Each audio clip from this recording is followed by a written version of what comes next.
நமக்கு daily tension தரக்கூடிய விஷயத்தில் பாத்திரம் கழுவுற வேலையும் ஒன்று இருக்குது.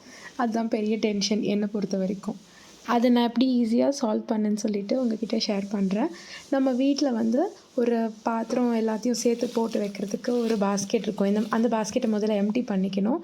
எம்ப்டி பண்ணிவிட்டு சின்ன சின்ன இந்த கரண்டி, ஸ்பூனு அந்த மாதிரி அந்த விஷயத்த மட்டும் தனியாக வச்சுக்கிட்டு, அப்புறம் மீடியம் சைஸாக இந்த பவுல்ஸ் அதெல்லாம் தனியாக வச்சுக்கணும். ஒரு ஒரு பேட்ச் வைஸ் வாஷ் பண்ணணும். இந்த கரண்டியெல்லாம் நான் ஃபஸ்ட்டு வாஷ் பண்ணி அலசி வச்சுட்டேன். ஃபுல்லாக தண்ணி வச்சு நல்லா அலசி க்ளீன் பண்ணிவிட்டு முதல்ல அந்த பாஸ்கெட்டில் எடுத்து வச்சுட்டேன். அதுக்குள்ளே அந்த கரண்டி அந்த மாதிரி குட்டி குட்டி பொருள்லாம் வந்து சீக்கிரம் அந்த தண்ணியை விட்டு ட்ரெயின் ஆகிட்டே இருக்கும்.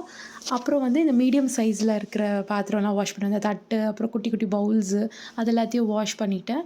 ஸோ இதை வாஷ் பண்ணிவிட்டு அலசுறதுக்கு முன்னாடி அந்த சின்ன கரண்டி எல்லாத்தையும் முதல்ல போய் அடுக்கி வச்சுருவேன். அடுக்கி வச்சுட்டு செகண்ட் பேட்சுக்கான அதே ப்ராசஸை நம்ம ரிப்பீட் பண்ணிகிட்டே இருக்கணும்.